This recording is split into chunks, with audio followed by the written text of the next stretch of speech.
ngigade uTira bafethu. Ngijitile. Yindaba kumele agade uTira ngibhaka. Ingoma uTira uselwe izipho ezinkulu. Wayiqoba. uTira uye walwa impi yakhe nomuntu dade ayikadishade naye. Yayinzima le yambi kaTira nalo yadade ayikadishade naye eqaleni. Impi enganqotshwa le. Kodwa wayiqoba. Le yambi yayimphathele nje downfall. Kodwa wayiqoba. Uyabona-ke umuntu onqobe izipho ezinkulu awudlaleli kuyena noma kanjani. Ngoba yindaba ngenkathi isidalwa sinqoba sithola amandla. Sinqoba sithola amandla. Yingakho mfowethu uma ufuna ukuya phambili nempilo awukwazi uvele uvuke ukuthi ususuka phezulu singekho izipho ezirafu oyinqobile. Mfake ikhona mina ngizokunqobisa lezipho ukuze uye la ufuna ukuya khona empilweni. Awukwazi ukuya phezulu singekho izipho eziyingozi oyinqobile. So uTira usenqoba izipho ezinkulu kakhulu ezinye zazo. Ngabe sizamfaka ngisho phansi kwethu. Safika isigaba sokuthi uTira adlule emhlabeni wasinqoba wabanqoba ukufa. Safika isigaba sokuthi aphuphe bonke abantu ayekade engene kanye nabo kwi-industry bephupha kodwa yena wanaphupha. Ngoba yindaba wanqoba izipho ezinkulu kakhulu. Uyabona mfethu uma ukwazi ukunqoba impi yasemshadweni ayidlali impi yasemshadweni baba. Isuke ikushaya ngaphakathi. Uma ukwazi ukunqoba impi yasemshadweni uyinqobe futhi inqobeke iqhubeke impilo phambili. Awudlaleli lo muntu obazi ukunqoba impi yasemshadweni baba. Impi yasemshadweni iphatha i-downfall. So uTira wakwazi ukunqoba impi yasemshadweni.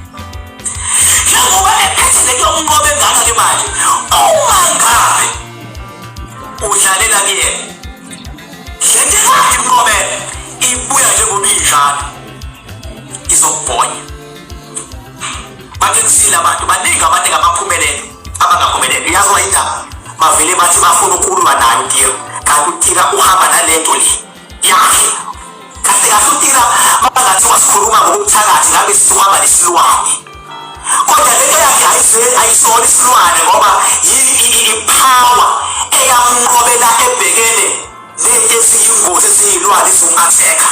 Uyabona i-power ekwazi ukunqoba ilwane ifana nami. Eyami i-power ekwazi ukunqoba ilwane kodwa angisona isilwane futhi angihambi nesilwane.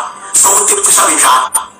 Into yakhe hayi ukuthi isilwane kodwa ikwazi ukulwa kwi-level yokuthi yakwa ikwazi ukunqoba ilwane. Akekho indlela angathakathanga hayi abantu abahlukahlukene. Akekho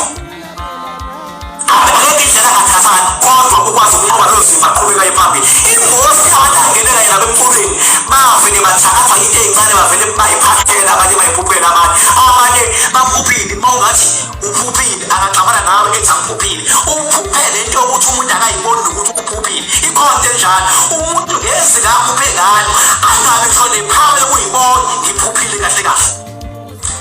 Banika baphuphile. Abanye baphuphele ngoba bethi balwa naye kanti balwa nomuntu ophethe izembe. Understand why ngoba naye understand uhamba nesidaba esinamandla kanjani. Wamthinta leli zembe liyagawula wamjikela leli zembe liyagawula engaqondile. Futhi ngenhlaka uTira uyakwazi ukuhleka eklinini. Usuke unesiphiwo baba ngoba ukuhleka eklinini nomuntu. Ngenhlaka ukuhleka eklinini yabo.